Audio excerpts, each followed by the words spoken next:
It's nice to not talk about the Giants for once and preview any games this week because they're on the bye week. And thankfully, this is occurring because honestly, Brian, I do not want to talk about, oh, well, the Giants are playing this team and yada, yada, yada. It's like, well, how All that how will fun the stuff. Giants lose this week? Is basically Yeah. what these Thursday episodes have become. Is how do we lose this week? Now it's nice we just get to sit back and be like, we're good. There's Yeah. no loss. Get to enjoy Red Zone, play some bets if you're responsibly. Play some bets on some Responsibly. football. You just sit Always. back, enjoy a beverage and enjoy. There you go. Damn right. So, no, we don't have to worry about losing or any of that just stuff that we're so used to seeing from our team and just enjoying this football weekend. So, but Yep. happy Thursday to y'all. Welcome to the 30 Podcast. I'm your host Nathan Nguyen, joined by my guy Brian Germinaro. We got a going for you guys today. We'll talk about some Giant stuff as always because they did have a press conference, specifically by Joe Schoen. He talked about a few things that are notable. We'll talk about some things that we want to see from the Giants in the second half, quote unquote, second half of the season. And then, we'll touch on some other topics. We had Anthony Richardson pop up this week as a notable player. The Bears are kind of a mess right now. And of course, there is some situations, or a situation going on with Deion Sanders and Shadur Sanders that is worth talking about as well. So, I will say it kind of sucks being around losing our whole lives, Brian. We talked about before the show, right, about our Mhm. high school days and stuff like that. So you played football in high school, correct? If I'm not No, mistaken. I didn't Or play football. I would was you? going back. I would have Okay. What position would you have played? probably safety You're what, 6 something? 6'2", Jesus. 6'2", 140 Oh safety crap. safety build. Oh, for sure. You could basically be freaking Nubin or Mm-hmm. McKinney or something. Yeah. For me, I played running back and corner. Kind of weird because in the Tracy newspaper, so Tracy's where my hometown is. Um, they released on homecoming like the whole like it was one page with the whole roster, and under each guy they had their positions. So I'm gonna be honest, I wasn't the best player, nor was I even a notable player. I was basically the backup to the backup.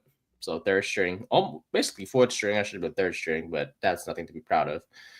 They put me down as ATH, which for those of you who don't know is basically athlete, meaning I don't have a position. You're just a dude. I was literally just to do like, you Andrew know, Pearl Peppers, Charles Woodson, like those are the dude, legends you're going with. like I felt special in the moment, but I was like, no, no. Now that I think about it, I'm like, Hey, I damn. mean, like when I play NCAA, like I'm always targeting the athletes. They're the most fun to play with. Like Oh if I yeah, get an athlete, I'm like, you're probably gonna be my quarterback. If you can throw the ball, you're probably gonna get a chance at QB. And then normally I have to move them out to running back because they suck. if you could throw in the slightest, I'll try you a quarterback. I tell you I that much. I did a Colorado State rebuild recently, and I had a guy Ooh. from Colorado, an athlete. I'm like, this is gonna be the guy I built the program around. 4 years, let's go. He played one. I played one game with him. Completely hated his throwing motion. Just moved him. I'm like, I can't play with him because he would stop his feet twice and then like throw sidearm. I'm like, I can't do this. What the It kind was of the quarterback weirdest. is that? It was the weirdest throwing motion I've ever seen, and I'm like, I gotta either figure out a way to change it or just move him to a new position because I can't play like this. Yeah, bro, you don't even see quarterbacks like stomp their feet twice and chuck it. Like, especially if you're under pressure, you have no time to I'm just. like, that's what I'm saying. I'm like, this guy's gonna be getting lit up every single play. You know what's crazy? I'd still take him over Daniel Jones. Oh, yeah, I take anyone over Daniel Jones. I take my cousin's kid who's 2 over Daniel Jones. Oh my. Yeah, because I mean, he may be two, but he sure could run an offense sort of better Mm-hmm. than number 8. So, yeah, I think So yeah, I was basically an athlete according to the newspaper.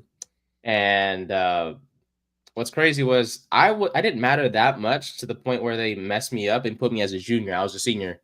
when they released the homecoming paper. So I was just like, damn, I really don't matter. Um, And that and like oh, okay, this is not good. There's no future for me in this sport. exactly, like that's when I knew I was like, yeah, I'm not gonna play college ball. And like it was fun.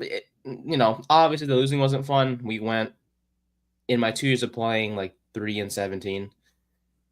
We won one game my senior year, and it was against in city school, so it was a rival school. What's it called? Kimball High School was their name.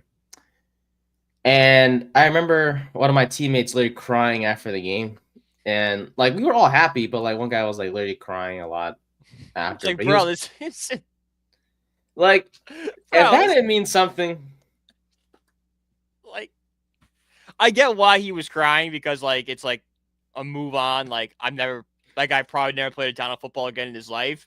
But at the same time, like, bro, you're on a losing team. Like, it's kind of a blessing you're not playing football again. dude. And that was our second game of the season of the season in total because we Wait. lost That wasn't the last game of the year? Nah, I thought that was the last game of the year. That's why he was crying. no, Oh my God. he was literally crying because that was our first win.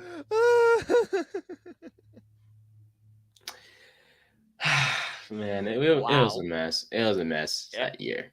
I will say two of my favorite moments in high school playing was a scrimmage where I faced a dude that was like 6 foot. This dude was like, he was fucking big arms and all that crap. He was built like a wide receiver. And I don't know what the heck happened in the scrimmage, but the quarterback threw my way because, that was like 5'1", 5'2". I'm 5'5", 5'6" now, but at the time I was 5'1", 5'2". He targeted me, but he underthrew that thing, and the receiver had to stop and try to compete with me with the football.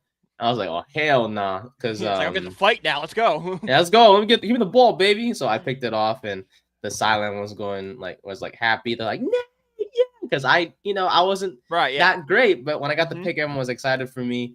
So that was a memorable moment. And then what's it called? My other memorable moment was. It was against a school called East Union, and our 2 starting running backs were out for the game with injuries.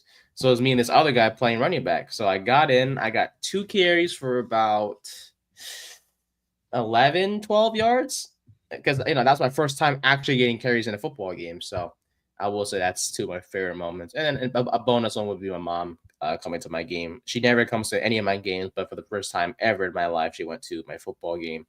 It was senior day. And I remember my coach was like, all right, because I was playing running back and corner. Yeah. And then my position coach for both, he was the same guy, by the way, Coach Williams. He was like, all right, starters, y'all got to play really well because I want to see the backups get in. And it was against a bad school because this school called Tokay. They were always known for being senior bad. Night. They always schedule a bad school. Like, they try to rig it for them to win. Yeah. I say try. What's up, Derek? How you doing, brother? Happy Thursday to you. But yeah, so it was a bad school. So I was so excited. Like I get to play in front of my mom, like show her what I got and stuff. Like show her that, hey, like football means a lot to me. Like I get to like play and stuff. We got blown out, 56-0, I believe. And I only touched the field as normal. Stands like, this is why I don't come to these. I was like, bro, the one time my mom comes to the game, bro, we got blown out, and then I got to play in the fourth quarter, when the score was out of reach. But still, I was just like, whatever. But hey, you accomplished the coach's goal. He said he wanted the backups to come in. The backups came in. That is true. Just not when it spin. Just not when it matters. I mean, we're down 56. It's just like, well, he never specified that. He just said he wanted the backups to come in. That is true. That is true. So. Well, hey, I mean, at the end of the day, I'm always grateful, but honestly, I think it's safe to say both of us have always gone through losing football in our lives, and it's not fun, whatsoever. No. And it's like watching a different sport when you watch like what position. All right, play? Running back and corner, my man. There you go. Yeah, let's be honest. I love that I play 2 positions, but like I mentioned earlier with Brian, they didn't really have a position for me. Like I was a fast Asian 5'2" kid, like with only 1 year of experience in football before my senior year. So I mean, I played flag football. I was Flag football school. yeah, They just added that in my hometown. They just did. really. Yep. Holy shit. Yeah. I mean, if you want a funny story about like I didn't play high school football. Yeah. I didn't play football. I played baseball growing up. But my sister's boyfriend played football, and he would play like every single snap on offense and defense and special teams. So he was like Travis Hunter out there playing 120 snaps a night. And I forgot like what game it was, but he's like, we're getting blown out 56-0. It's the fourth quarter. We're on a kickoff, and I dog it. Like I jog off, and the coach screams at me. He's like, I'm not gonna say his name. What are you doing out there? He's like, Coach, I played every single snap. We're down by 50. I need a second. I need a break. Bro, you're like a star player, bro. What the poor fuck? kids dying out there. Where's the bench? No bench. I'm in like a smallish town. Our team was so small that they had to dress the freshmen and make us look bigger. So every freshman dressed. They didn't get in the game, but they dressed. They dressed. Hey, because you never know, you could get in at any time. Let's Exactly. see. So you too. Okay. Corner receiver makes more sense to me. Like running back, like I think it's like running back and linebacker and wide receiver and corners. Like, yeah, high school you play every snap. Yeah. Yeah, if you're good, man, they'll put you out there. They'll put you out there. But, let's say flag football. Funny enough, we were sort of bad, and then the coach of the flag football team. This is when I was like 13, 14. He was like, "All right, Nate, you're a quarterback," and I'm like, holy crap. Because, like, dude, growing up, my position was I always wanted to play quarterback. Everyone wants to play quarterback. Everyone wants to play quarterback. Everyone wants to be point guard. Everybody wants to be, the starter or, the power hitter in the lineup. Yeah, like they want to be the notable positions. So yeah. I was super excited. I led my team. This is crazy. This is the only experience of me playing winning football. I led my team all the way to the championship game in flag football. So proud because all the hard work finally paid off. And I was chucking it, bro. I ain't gonna lie. If my first read, oh my god, if my first read wasn't there, I was taking off, bro. Oh, so you were? Oh, okay. That sounds familiar. That sounds like Ian Book at Notre Dame. That's what he did all the time. He's like, crap, he's not open. Gotta run. Hey, I had speed. Throw me up the wall.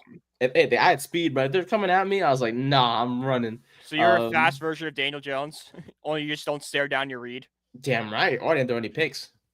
Ooh. There you go. I kept that ball. If I kept that ball safe, I tell you that much. But we ended up losing the national championship. You know what team I was actually during my flag football years? Patriots. Holy crap! Yeah. I was the Patriots. I'm trying to think. I'm like, okay, like if he did this, like let's think of the good teams back then. I'm like, well, the Patriots are the best. So yeah, I was the Patriots. I was basically aging Tom Brady, and we lose to you guessed it, Dallas Cowboys. Oh, I was gonna say Giants. I'm like, are you really going history here? Really going. That's how you know it's flag football when the Cowboys win. That's what I'm saying, Derek. I'm telling you, man. If my first read wasn't there, I'm running. Quarterback is a kicker, punters. Yeah, exactly. They're like there's position like matching on each side. If you were talented, they put you on the field all times, bro. Even kicker. I ain't gonna lie though. I think for kicker, for my team, they always had to find a guy from the soccer team because no one could. no one wanted to do it. Kick. And it was always, you guessed it, an Hispanic. Not to be racist, it was always a Hispanic because those guys on my school specifically, they got a boot. Yeah. Every the year after I graduated, I came to visit, the school and watch the games and stuff. It got so bad. There was no one on the guy's soccer team, so they went to the girls' soccer team. Oh. And they got one of the best players who actually had a decent boot. Yeah. Hey, man, Dallas school is. They can kick it. I don't care. Oh, yeah.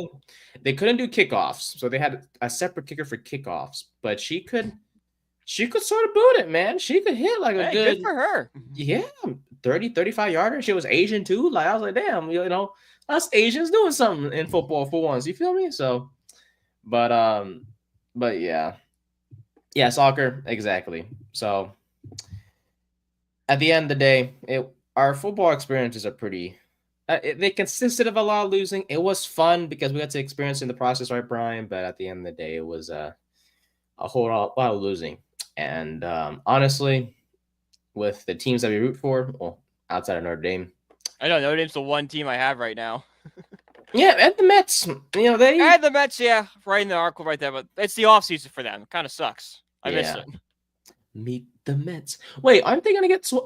Didn't they meet with Juan Soto and Cali? They're meeting with him this week at some point. Yes, with Francisco Lindor with them. It's gonna be Steve Cohen, Stearns, and Francisco Lindor. I think in the same room with Juan Soto. Why is he in Cali though?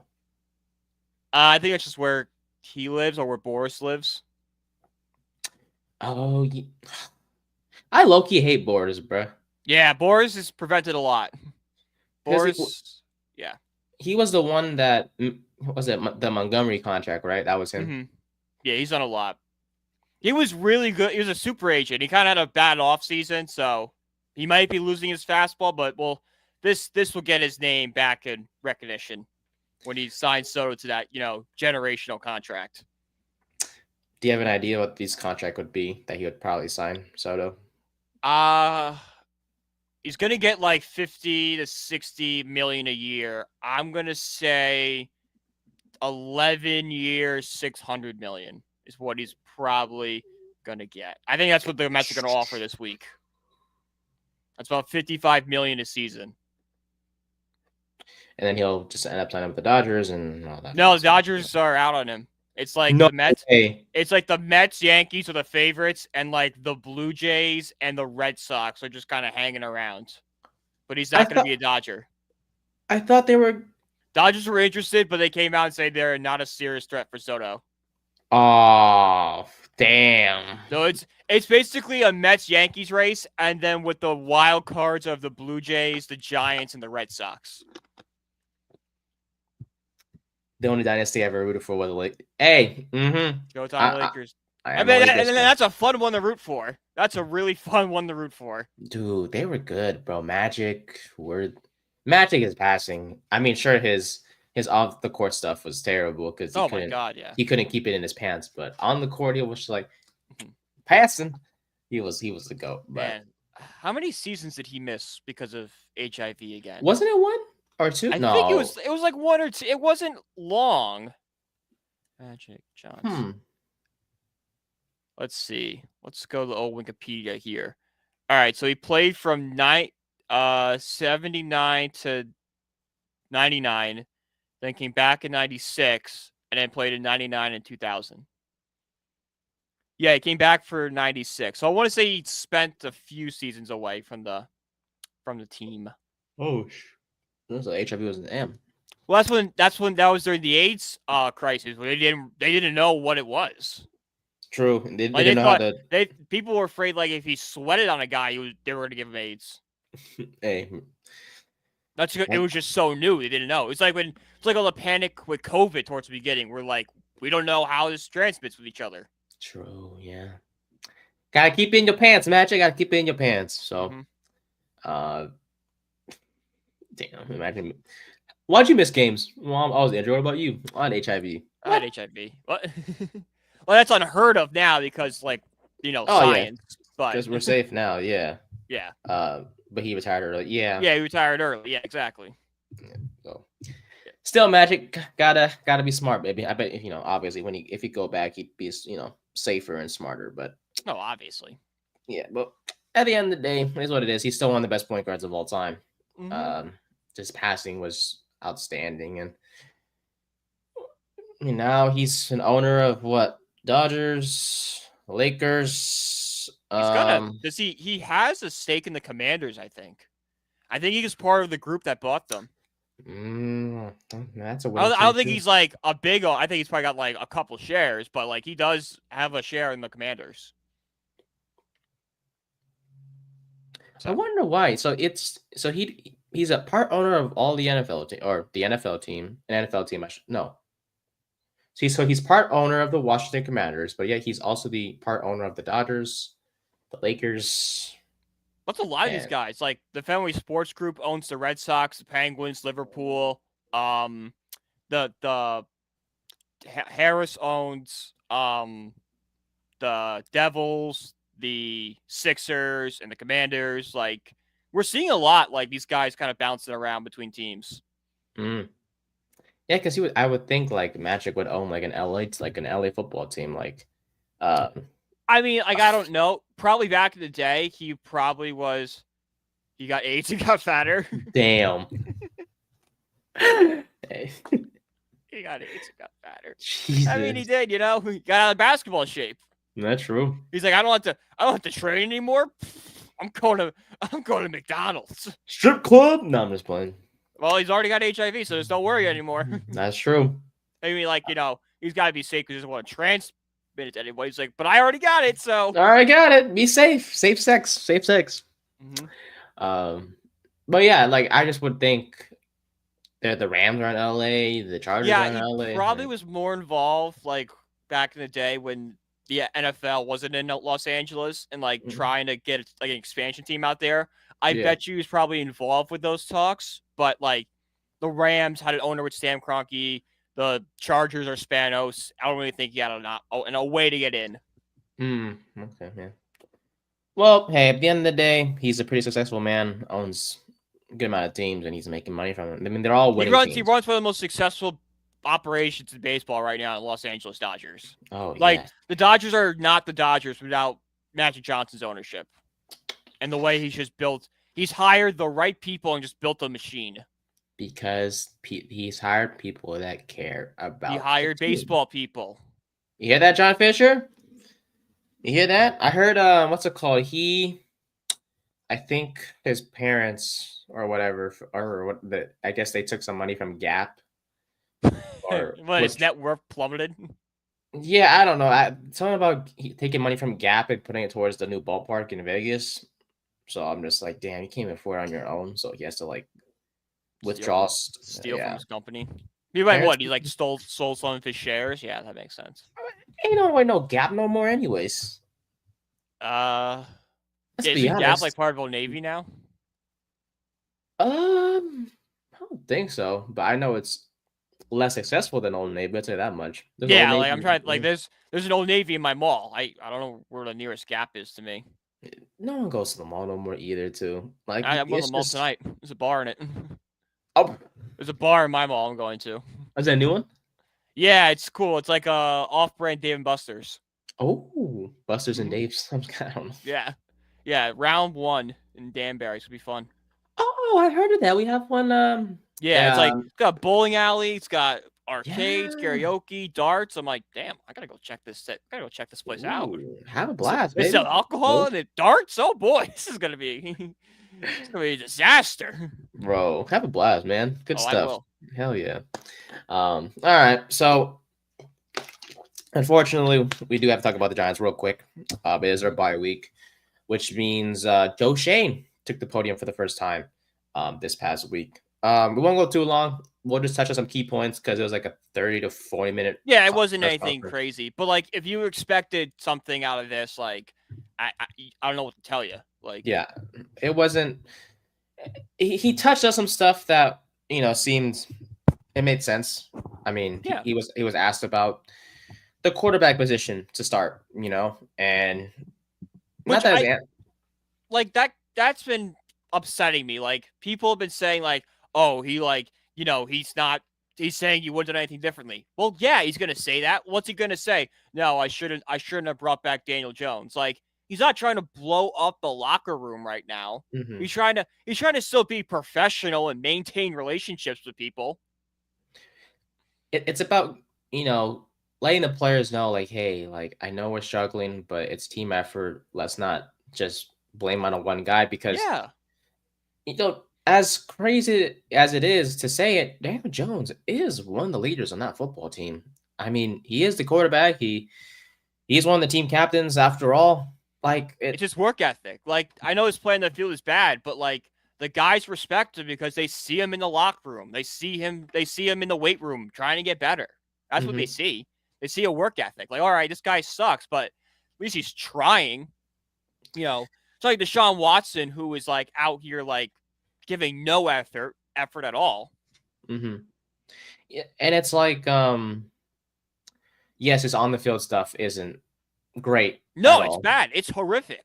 Yeah, but it's just like it's a different guy in the locker room. Like, you see the videos of Jones out in Hoboken all the time. Like, he's just a good guy. He's just not a good quarterback. And players respect, how he is and just the way he carries himself. But his on the field play is frustrating, and that's why these players, they won't say it out loud, or the coach. Obviously the GM's not going to say, "Oh, well, it's on our quarterback." No, it's a team thing, because there have been times where Jones does play well. But most of the time, it's always like mistakes or staring down your first read or just all the basic stuff you want from a quarterback he is not even doing.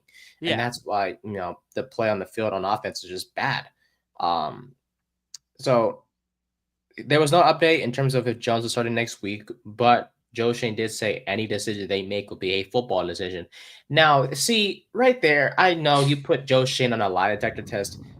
That's a lie. Oh, because half the things he said in that press conference were a lie. He's gonna lie. Yeah, $23 million. You gonna risk that for the next 6-7 games? Yeah, nah, you're not doing that. Joe Schoen put this opt-in into his contract for this exact reason. You don't think he's gonna not do something with that? Yeah. So I ain't gonna lie. Let's be honest. By next week, whoever the starting quarterback is, it's not gonna matter to me. Like, if it's Locke, great. If it's DeVito, fantastic. Cool. Yeah, it's like we're rooting for DeVito because DeVito's just fun. That's all it is. It's not because we think DeVito can develop to a good quarterback, can do this, can do that. No, it's just like DeVito had a funny run last year. He's plays up the funny Sopranos meme. That's all it is. That's why fans loved him so much, because he's funny. Yeah, we're embracing the tank at this point. Yeah. So.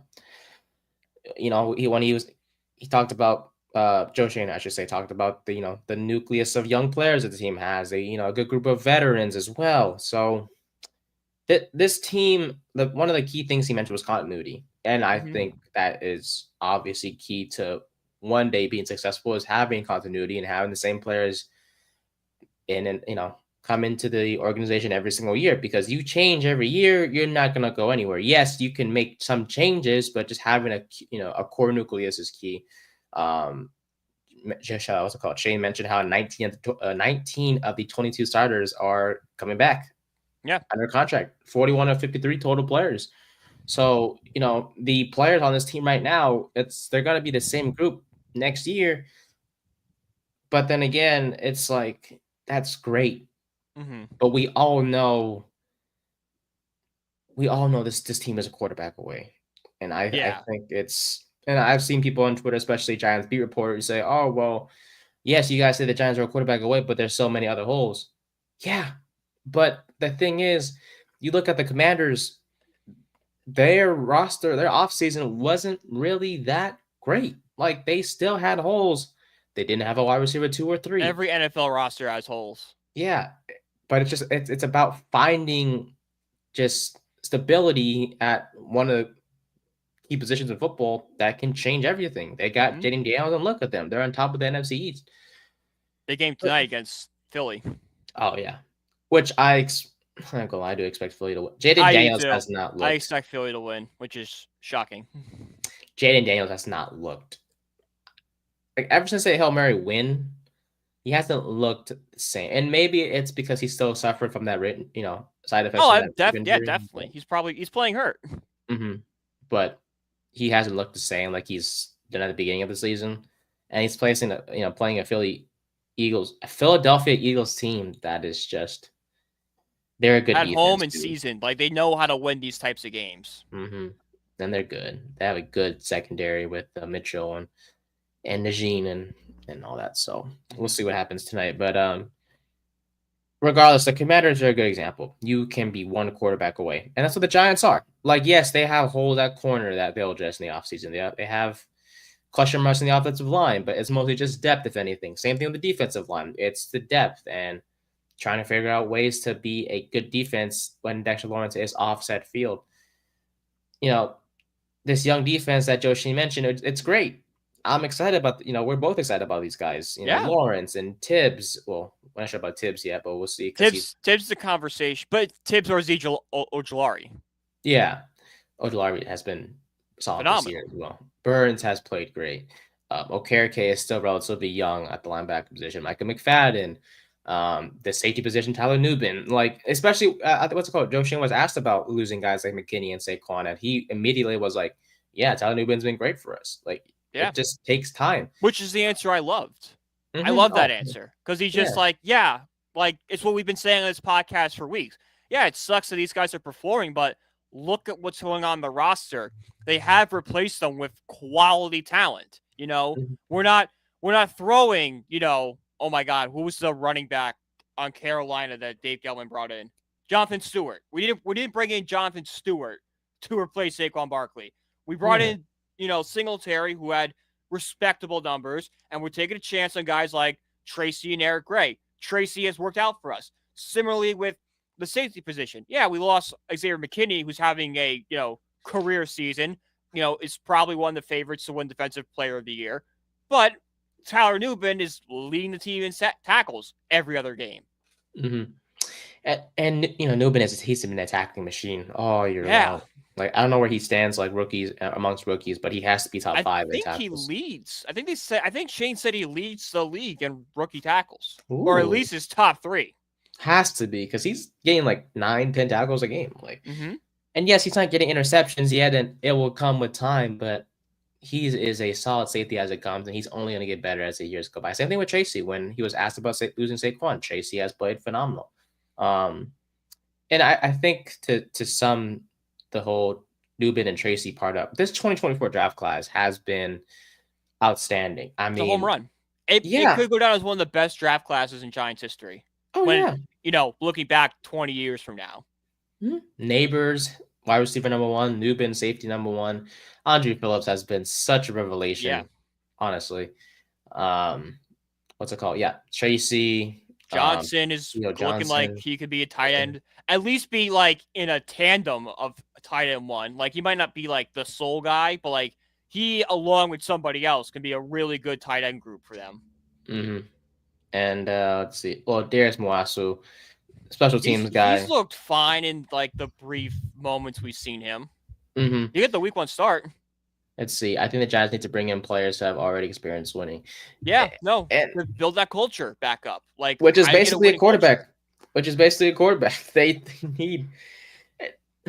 Yes, I mean Dexter Lawrence was still on the 2022 team that they made the playoffs and all that stuff, and it's just one good win in Minnesota and get crushed by Philly. I kind of agree with him. We need to bring in guys that have been on teams like the 49ers or, the Lions or the Eagles. Bring them in and show them, okay, this is what we were doing here. We need to bring that culture to the Giants. Mm-hmm. But at the end of the day, this team, you're right. This team, talent-wise, is definitely a quarterback away. It's there. It's there, yeah. But Joe Schoen is talking about sustainability. How do you win year in and year out? And by doing that, you need to build up that culture and that winning culture. It's not a horrible idea if you want to bring in some of those guys to jumpstart it. Hey, we're not winning right now, but let's go out there and grab, go out there and get Shane Vereen all those years ago. They brought in Shane Vereen because he was a part of New England, part of that winning culture. Bring that and try to get that here. They need to find that player again. Now, did Shane Vereen contribute to the culture that much? That's up for debate. But they need someone like that on this team. Speaking of Vereen, he was a pretty good receiving back. Jay Vereen was a very underrated Giant. Those Giants running backs of the early 2010s, underrated. I'm not saying here that I want them on the Giants right now because I saw them play in that game against Green Bay, but regular season wise, they were putting up respectable numbers. It was Rashad Jennings, Shane Vereen, Paul Perkins. David Wilson, Bradshaw, Yeah, Jacobs, Peyton Hillis was played that Monday I night game for know. us Yeah. after the Madden cover. So yeah, the Giants like had some names. They've Orlean always Starqua was good for all those years. the OG 26. Yes. Wayne Gallman. I know he's a little past 2016, but like, he's still really good. Shout out to him and Colt McCoy for being in Seattle that one year, man. Yeah. That was fantastic. But yeah, this team has always had solid running backs, and hopefully Tyron Tracy is, truly the next guy. Chapter. Yeah. And he's made strides every single week. He's been phenomenal. And hopefully we'll get into what we want to see in the second half of the Giants, but he's one player that I want to note for sure. Mm-hmm. Another key thing mentioned in the press conference was about Giants and one-score games. They are like 1-5. If you count Cincinnati, 1-6 in one-score games. And Joshi talked about how they could be in a much different place. Yeah, but that's basically, Well, that's what we said about 2015 just last week. Oh yeah, was how many one-score games were we in, and like just changed the outcome, and the whole franchise is different. So like I understand what you're saying. Like a loss is still a loss, but like at the end of the day, it is like, hey, if some things do differently, we're looking at this roster a lot differently. The amount of one-score games the Giants were in 2022 that went our way was like what 10, 11, right? At least we were in a lot of one-score games. Yeah. It was us in Minnesota that had the most. But Minnesota was ridiculous. They were like 13-0 or 13-1. Tracy's definitely a star. So who are the potential great players on the Giants to build around? All right, so for me, I would do Andrew Thomas, Dexter Lawrence, Malik Neighbors, Tyrone Tracy. You got to pick either Zeege or Thibodeau. Pick one of the two. Newbin, Drew Phillips. Probably the 7 guys right now, but that's pretty much a decent core. That's a good nucleus. Yeah, and then you just got to build this. And then there's other guys like, Okereke, McFadden. Like, those are guys you can be, I want to say core guys, but really good complementary pieces. Okereke is like, he's approaching 30, but he's still young enough to. McFadden's only 25. I think people forget that a lot. And he's like he's underrated. He really is underrated. His name doesn't get talked about much, but ever since he's teamed up with Okereke at linebacker, they've been phenomenal. But yeah, I mean, 2022 was just filled with one-score games. The Giants survived a lot of them because the defense was good. Oh, Brian Burns. There we go. Sorry, I'm misthinking. Oh yeah, it's for the nucleus. Yeah, the nucleus. Brian Burns is part of the nucleus now. 100%. He's on a 5-year deal. He's a franchise player. He's gonna be here for a while. Yep. But yeah, it was the run game and defense that kind of led the way for the Giants in 2022, and that helped them get into the postseason. Yes, Daniel Jones had a phenomenal game against the Colts, but that whole team had a phenomenal game against the Colts. Dude, that was one. We gotta forget that. Like, even like the one bright spot for the Colts was Bobby Okereke. Yeah, he's a Giant now. Damn right. Bro, my favorite moment was the Thibodeau sack where he was doing Snow Angels. Nick Snow Foles Angels. Was it Nick Foles starting for them? Yeah, dude, he was laying on the ground in pain, and Tibbs was like, "Yeah." And then it went in the sidelines and went night. And then what else? Landon Collins pick 6 had that pick 6 against. Landon Collins pick 6. Yeah, I miss him, man. I want him back. Mm-hmm. Like even as a sub, like linebacker. I like him too, but I think Isaiah Simmons fills his role is the problem. Yeah, that's the thing. And I love Simmons. I mean, without him, we're not be in Seattle on that block. Yeah, no. I think Simmons is a better option than Collins right now, but I'm with you. I love Landon Collins. Yeah, he was good. I mean, we drafted him from Bama. I was so excited because I'm like, this is a star. This is a star right here. We just got to steal. And we traded up for him too, which I think a lot of people forget. And he was solid for us, 100%. And got let go, came back. Was key in that 2022 run, and then just a whole bunch. So that 2022 team was fun. We had some terrible wide receivers play for us during that year. There could be great trivia questions one day, like who was the leading receiver of the 2022 Giants? Richie James, Isaiah Hodgins. Where are these guys coming from? Collins is so good. Yeah, he was so good. Couldn't cover, but he could not cover at all. It was horrific in coverage, but he could hit a quarterback. He was like an in the box guy like all the time. So, but at the end of the day, Joe Schoen, he kind of talked about the some key points. Nothing really surprised us about what he talked No. about at the end of the day, and I think one more key answer that was notable was when he was asked like, "Oh, will he be back next year?" He said, "Yes," and Yeah. that's all he said. Literally, move on to the next question. I was like, I've been like you said, like, yeah, I'll be back next year, and like consistency and all that. And it's like the Giants, what Joe Schoen said that entire press conference can be summed up in one statement. It's Rome wasn't built in a day. Like he's mm-hmm, saying, like, it's a process and we have to be patient. The issue with saying the Giants fan base was because of Dave Gettleman. If Dave Gettleman said it's a process and he built the roster so horribly that Joe Schoen had to come in and fix it. So he first tried to fix all the mistakes Dave Gettleman made, and now is trying to put together his roster. mm-hmm. Right. So that moved the timeline back. And I know they made the playoffs in 2022, and that was like just new team, new coach, that kind of vibes. But that's where Giants fans have to realize that yes, you don't want to be patient anymore, but we've only had Joe Schoen for 3 years. Don't crucify him for the reason the Giants have been bad for a decade when that's on John Mara hiring Dave Gettleman instead of hiring a smarter person to run the team all those years ago. If Gettleman can get 4 years and not make the playoffs in every single one of them, those seasons, Joe Schoen Yeah. and Brian And Daboll. get a retirement ceremony on the way out. Like, not even get fired. He was like basically like left on his own terms. Like, Yeah. no, dude. Joe Schoen, if Dave Gettleman gets that, Joe Schoen deserves a lifetime contract. Mm-hmm. And like we talked about before, Joe Schoen and Daboll deserve to get their guy. They've always wanted their guy, and even after that 2022 season, they still scouted like the CJ Strouds of the world and all that stuff. And this is a season. I mean, at 2-8, if the losing continues, like they will get their CJ pick. Stroud was a realistic option for the Giants in 2022, he would be a Giant right now. Because like the Giants sitting at 22, they couldn't trade up to get him. Mm-hmm. That wasn't going to happen. The home run hitter offense. Yeah. Players and stuff. Yeah. Like I say, Saquon basically, but but like that can come. You can find it anywhere. Like the Giants, T. Higgins is in all likelihood a free agent at this point. That's true. Can the Giants be like, all right, let's back the we have all the Daniel Jones money coming off the books. Let's back the truck up. We're gonna have a young quarterback who'll be on a cheap deal.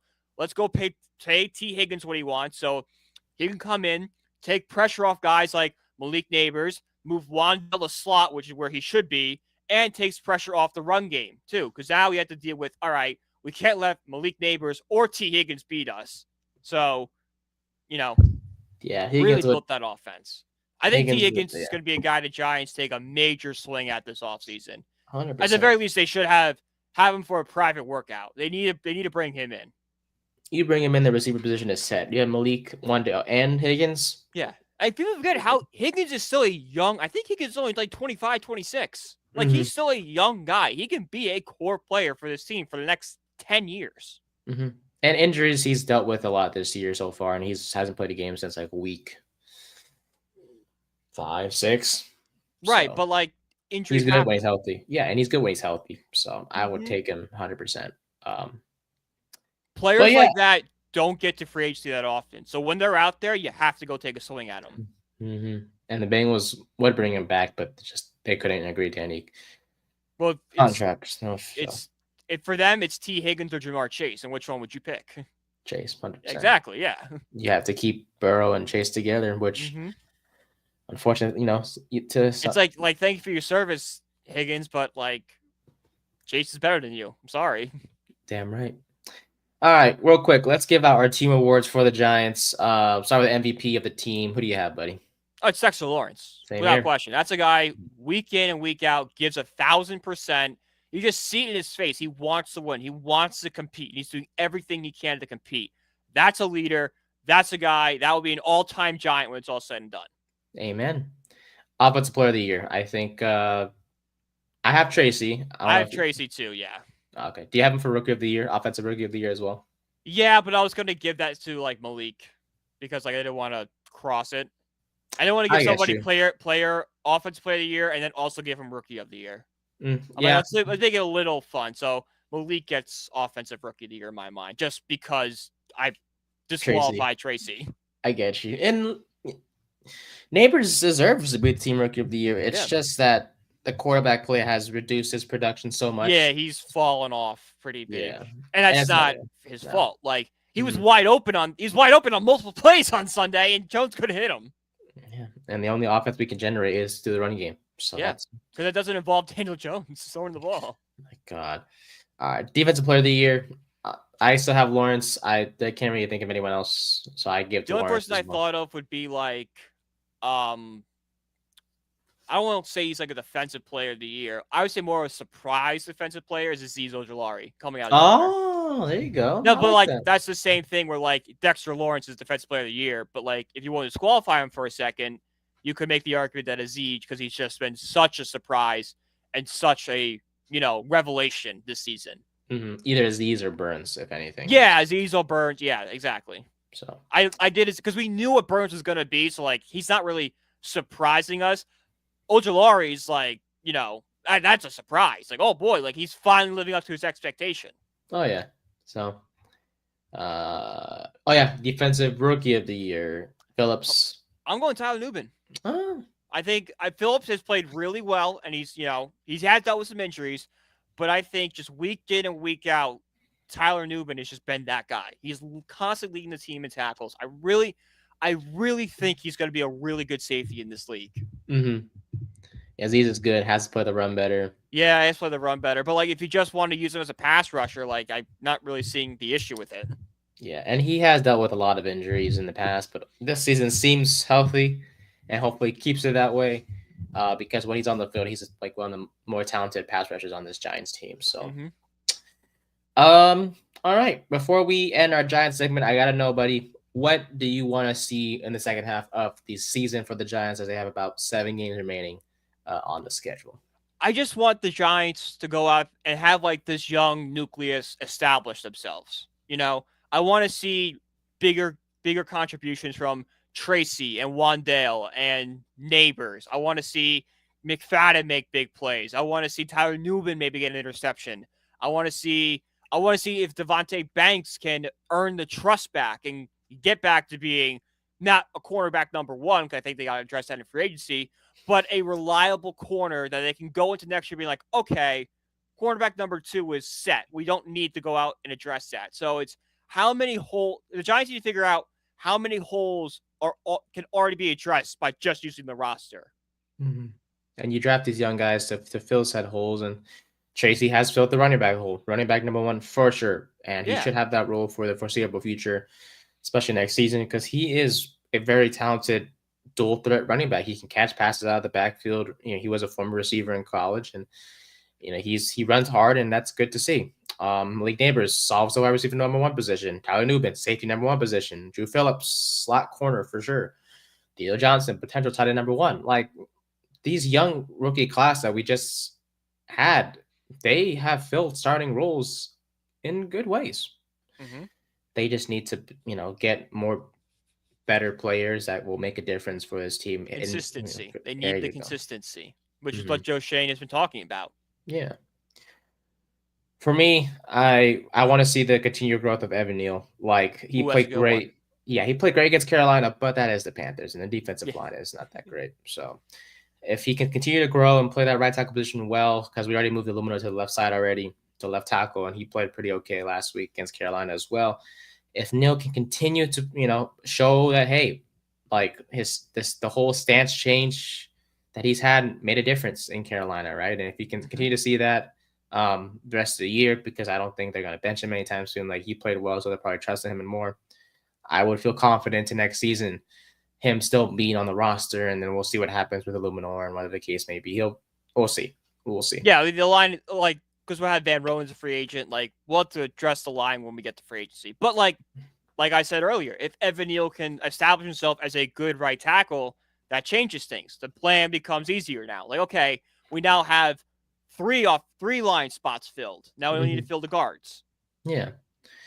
And that just also, to my next point, just on offense, just be competitive. I mean, this team is not scoring points at all. Like they're last in the league in scoring, I think. Just put up points. Be competitive. Like if we lose, great. But I mean, not great, but oh well. But at least be competitive on offense to some degree. Like if it takes a veto or lock to turn this offense into a competitive one worth watching, An great. NFL caliber offense. Yeah, because we always it's always punt or field goals, and it's like it's all that shit, and it's Finish. no. You want Yeah, the offense to finish. Like just get to exactly. the end zone. Mm-hmm. And then one more thing on offense, Jalen Hyatt. Can he get more involved? He had like 4 catches against That's a big one. Carolina. Can he step up? Because it's if we do go for Higgins in the offseason, Hyatt's gonna probably be demoted to wide receiver number 4. So this is his chance to show like, hey, like I can be a capable number 2, number 3 guy. You don't have to go after Higgins. I can be the guy. Mm-hmm. Give me the opportunity. Yeah, and obviously we'll always take Higgins over Hyatt. But yeah. Yeah. But like that's also like Higgins is amazing. Higgins also going to come with $30 million a year. Like you have to be smart. Where can I spend this? Yeah, exactly. We all want Neil to work out. We all do. We all do. And yeah, that's kind of it. So 7 games left. The Giants continue to lose out, and everything would be 2-15, which would be terrible. But I'm sure the Giants will pull out a win or two the rest of the year.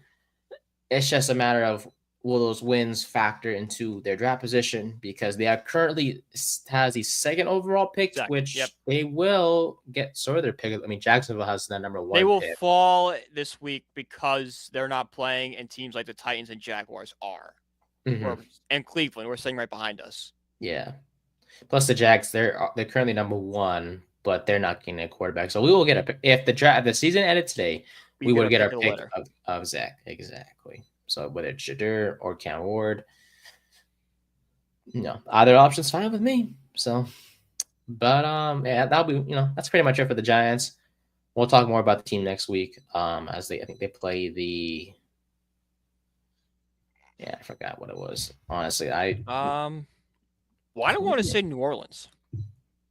That's a good. Bucks. There it is. At home too. Yeah. Oh, yay! What quarterback do you guys want? Ward. Yeah, Ward. His nonchalantness. I love Shadur. I wouldn't mind Shadur in the slightest. But Cam Ward has played like the best college quarterback in the league, in college football, I should say. His nonchalantness, his ability to make plays in crazy ways. Situations too. Dude. Like Miami's been down a lot this season, and Ward is just cool, calm, collective. Gets them back. They were 9-0 until they lost to Georgia Tech last week, and they were fighting against Georgia Tech last week. That was big. That was big to lose.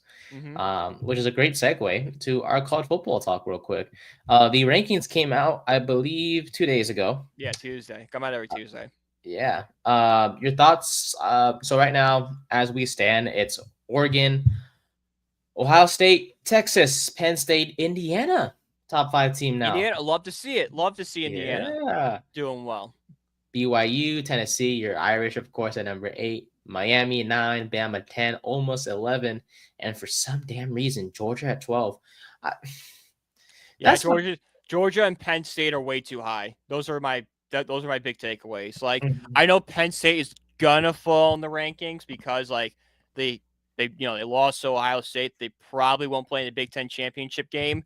But the fact that like they're this high again, and yet again, it's just because they beat really inferior opponents is kind of annoying, because Notre Dame is still being crucified for losing to NIU when they've beaten 3 ranked opponents.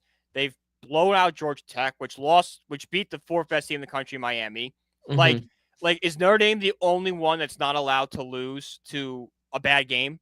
Like they've come so far since then, and have like proven that this is a different team, yet still held against them, which like it should. I'm not out here saying that Notre Dame should be the 5 seed. They definitely should take a step back because of the bad loss.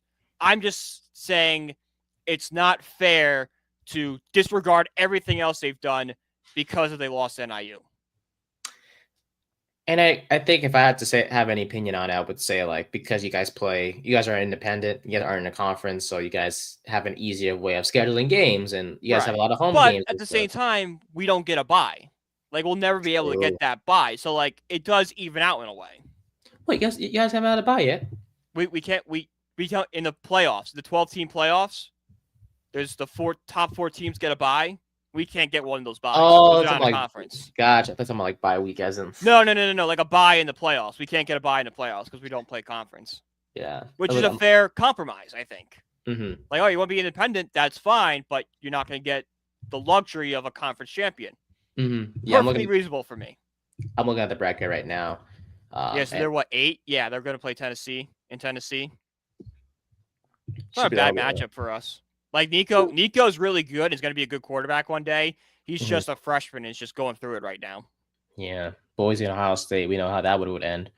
Ohio State's going to crush them. Yeah, Penn State, Ole Miss. I think Ole Miss can go in there with an upset. Yeah. I think this Ole Miss team is a lot better than people get it credit for. And then Bama, Indiana. That's going to be a fun game. That will be a fun game. That's a real test. We're going to know a lot more about Indiana once they play. I think they play Ohio State next weekend. Ooh. Yeah, so we're going to know a lot more about Indiana then. But if they could play competitively against Ohio State, I'm not saying you have to win. I'm just saying keep it a one-score game for majority of the game. This team has a really good shot at making a run in the college football playoffs. Mm-hmm. Oregon has been like the quietest #1 team. They are, yeah. I mean, the problem, like, they play out west. They're in the Big Ten now. So, like, it's kind of weird. They're in, like, that weird spot where, like, yeah, you're a Big Ten team, but, like, you're still a Pac-12 team in everyone's mind. And, like, we're all used to you playing at, like, 10 o'clock at night when we're not, like, we can't see you. Mm-hmm. Like, like, Ohio State's on at noon every single Saturday. Alabama's on at 3. We're constantly watching those teams. Diehards are only watching Oregon. You're not watching Oregon every single week like you are these other schools. Yeah.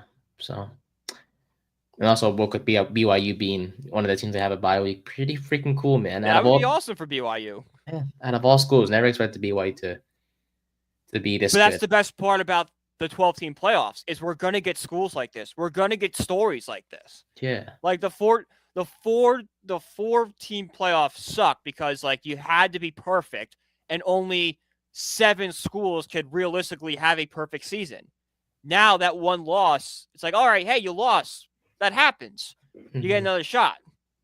You can lose 2 games and sort of still get in. You can 3. Lose 2 games and have a shot. But if you lose 3 games, and now we're having an issue. Which happened with LSU when they lost to Bama on their playoff hopes. Yeah. I love LSU coming out this week apologizing to Notre Dame like, oh, yeah, you guys are right about Brian Kelly. Yeah, no shit, we were right about Brian Kelly. I watched him for a decade. He's not a good coach. He's a really good guy to come in and build a program. Like, if you're a program that's, like, struggling, he'll come in and fix it and put on the right track. But if you want to get to that next level, he can't do that. You need someone else to do that. Mm-hmm. So, let's see. What else college football-wise I wanted to ask you? Colorado. They're playing really well right now. They are playing They've been a surprise. I will say, Deion is doing a great job of Colorado right now. I really do hope they make the playoff. I think it would be if they win out. I think from like if you're ESPN, you're begging Colorado to make the playoffs because like you got the Shedeur Sanders stuff, you got Deion as head coach, and you got the best player in the country in Travis Hunter playing in a playoff game. Mm-hmm. That's gonna do numbers. 100%. Speaking of Deion, he was on Fox Sports the other day. It's almost like it's segmented that way. No. And he was asked about Shedeur. It was like, would he do an Eli Manning situation where back in 2004 when the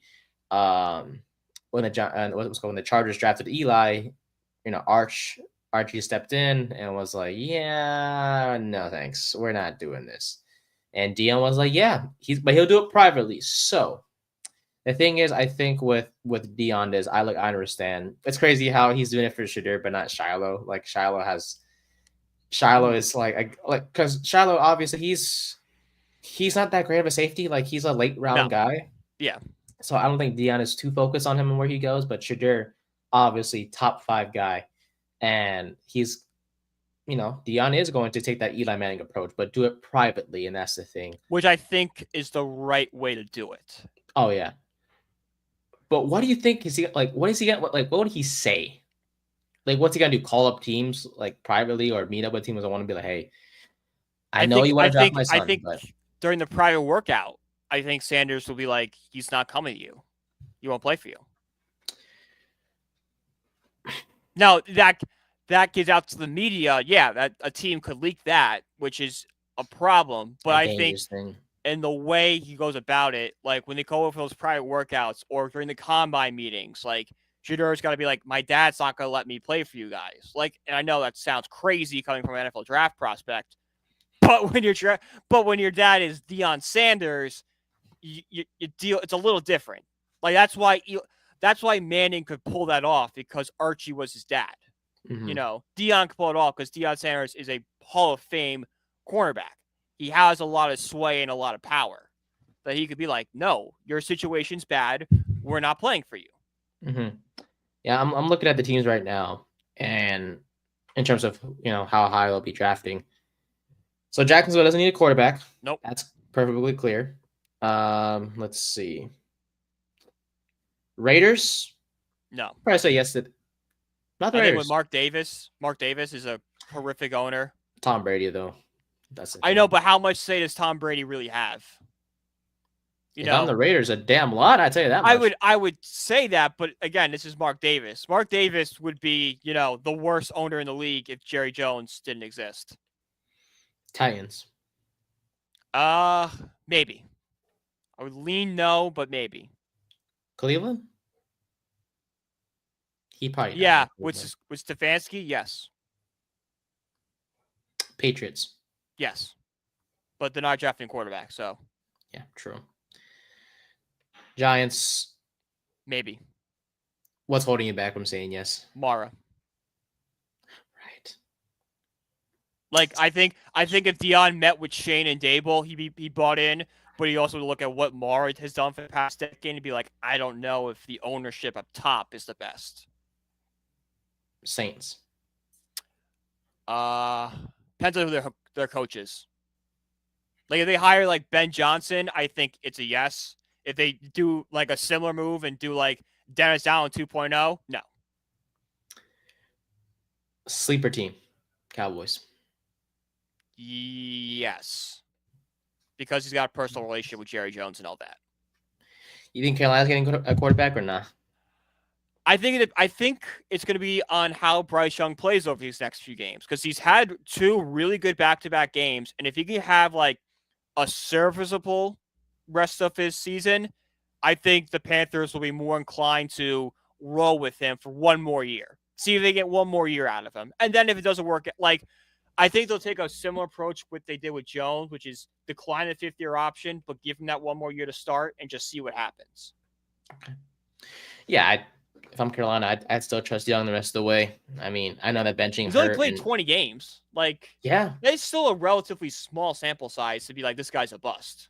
If there's one team that isn't a quarterback away, it's the Panthers. They have so many glaring holes, man. O-line, receivers, well, then again, Leggett and Coker are fine, but there's so many holes on that team, especially defensively too. It's a mess in Carolina, and I'm happy for Bryce Young. He's won the past couple games. Has he played well? He's been okay, but with these young quarterbacks, they need time. And I do want to. Our last point before we head off here is Caleb Williams and Anthony Richardson. Chicago this week fired their OC Shane Waldron, which honestly makes no sense because I think Thomas Brown is their new OC now. He was a passing game coordinator, but at this point, Chicago's a mess. And Matt Eberflus was the worst guy that Caleb could start his career with.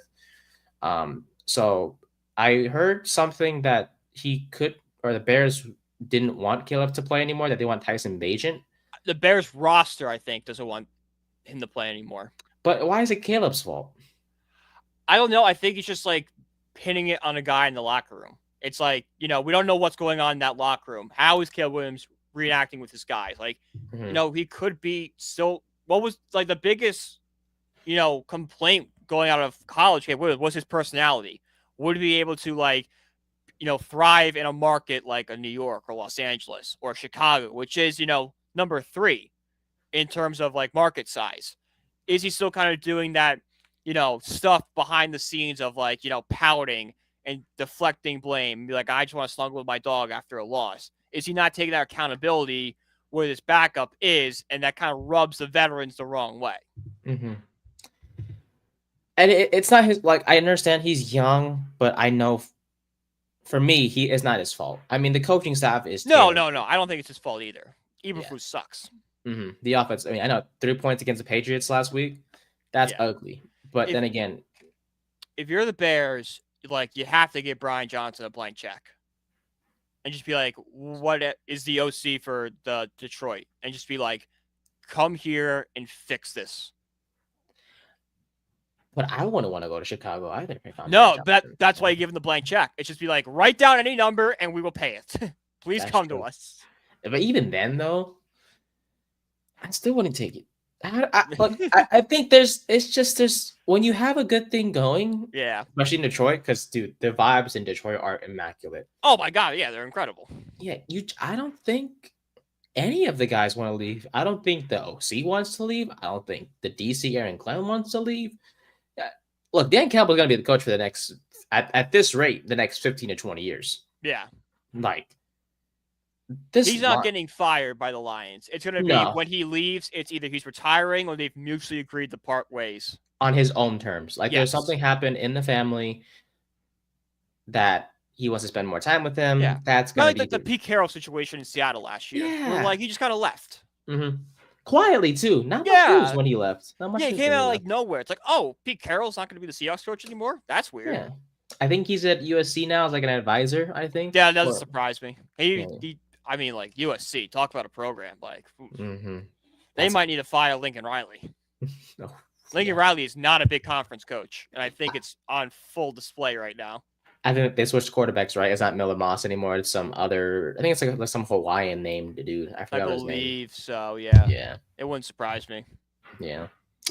But in Chicago, it's a bit of a mess right now, and hopefully they get it solved by next year, I should say, because there's no hope this year whatsoever for Chicago. I mean, yes, their record is competitive, but in the NFC North, there's no way they're making the postseason, especially with the Packers, playing as good, not great, but as good as they are. Minnesota, and then Detroit's the number one team. Minnesota off to a great start, and they've fallen off. But, like, I still wouldn't count them out because Brian Flores is a great defensive coordinator. I think he can scheme up a really good game plan. They'll sneak in as the 7th seed, Minnesota, honestly. They will be in the hunt all season. They might sneak in, but, like, when you see that graphic, they'll always be right there. Exactly. One last thing. Anthony Richardson. 2 weeks ago, I think, it was announced that Flacco was going to start the rest of the year. Yeah, talk about going back on your word. Anthony Richardson will be back under center for the Colts, and he will be the starter the rest of the season. Now, like I just mentioned, that's what they said 2 weeks ago with Flacco. We don't know. Indianapolis is a mess. Dude, Jim Irsay is horrific. Dude. Was it Shane Steichen is the coach for Indianapolis, if I'm not mistaken? Yes, Shane Steichen. I don't know what's going on. It's a mess in Indy. Like, Jonathan Taylor, yes, is their one always bright spot and everything, but I think it's safe to say Richardson was always a project. Oh my! Out of the draft, he was a project. He wasn't good in college. He just had the build and, like, the athletic ability to be a really good quarterback. It was just going to take a lot of time. I think it's safe to say teams look at CJ Stroud and just have this, like, unrealistic narrative. Like, yeah, like, if we get a quarterback really high, he'll be great for his first year. It's not like that. Like, it's like a once in a blue moon type thing. Like, yes, AR was a talented guy, but you just mentioned he was not ready to be an NFL quarterback. That's why he's struggling right now. Look at his stats in college. They're not good. So inefficient. They're not. They don't signal this guy is the 4th overall pick worthy. It's like, yeah, this guy is going to get drafted, but it's going to be a 3rd round pick. He's very inefficient, and he'll hopefully get better. He has a decent arm. He can run with the ball, but it just he has the tools. He just doesn't go on the field. He needs the right people around him, and I don't think he has that right now in Indianapolis, and that's why they switch back and forth between him and Flacco. Same thing in Chicago, right? Caleb Williams, he's not surrounded by the right people, and that's why he's trying. Drake May has looked decent. They just need weapons in New England. Bo Nix, Sean Payton, they've been great together. Has he put up crazy numbers? No, but you can see the growth with Nix. Michael Penix is NA because obviously he's not starting for a while. He's behind. He's behind Cousins. Basically, Jordan. But, like, that's what you had to do with Michael Penix. He had to sit for a year. Because he's not ready. And Yeah, plus, we said this on this podcast that like if you want to draft Michael Penix, draft him in the second round, cut Daniel Jones, and you start Penix next year. Penix has a beautiful arm, though. I'm so excited to see him play when he steps on the field, and I wish the Giants were able to get him, but. We thought the Falcons would pass up on a defensive lineman and draft him on a pass rusher, right? And then we criticize him so much, and then they end up getting Matthew Judon. Okay, you've been validated a little bit. It's like makes sense. Like you made up for your mistakes, and I'll take Judon. But at the end of the day, like these young quarterbacks, they need time, and that's clear for any young quarterback out there. And for the Giants, whoever they get next year, even if he does struggle to start. Now, I will say, please, for the love of God, do not draft Carson Beck. I'm not sure if you saw on Twitter, but there was a player comp. I did. I retweeted it. I'm like, I was the one that retweeted it. I'm like, I know Carson Beck's not good, but this is mean. Dude, the floor being Will Levis and the ceiling being Daniel Jones is a big issue. That's just mean. Like, can you give the guy a little credit? A tad? Like, he was the number 1 overall pick at the start of the season. Can you at least like bump it up to like Joe Flacco, but like current Joe Flacco? He's fallen off though for sure. Oh, he's so bad. He's so bad. Ever since him and Cavender got in public, I'm not blaming Cavender whatsoever, but ever since he and her got together, yeah. At least the other Cavender twin is dating the Cowboys tight end Ferguson, but. She cursed the Cowboys because the Cowboys having a horrific season, and Jake Ferguson can't see because the sun's in his eyes. Super weird though, the whole stadium thing. Like you would think they would figure out the whole sun situation. You would think that would be like a thing they would. The sun's been setting and rising the same place for the beginning of time. You would think that they're like, hey, maybe not. Maybe let's not have giant windows facing the field where the sun is setting. It's like, come on, Jerry, dude, this is a multi-million-dollar stadium. Figure it out. Did you see him? Like, they asked him, like, Jerry, are you considering putting up curtains? And like, he like went on this huge tirade about everything. It was so funny. It's like the meme, like, Jerry, the question was, are you gonna put up curtains?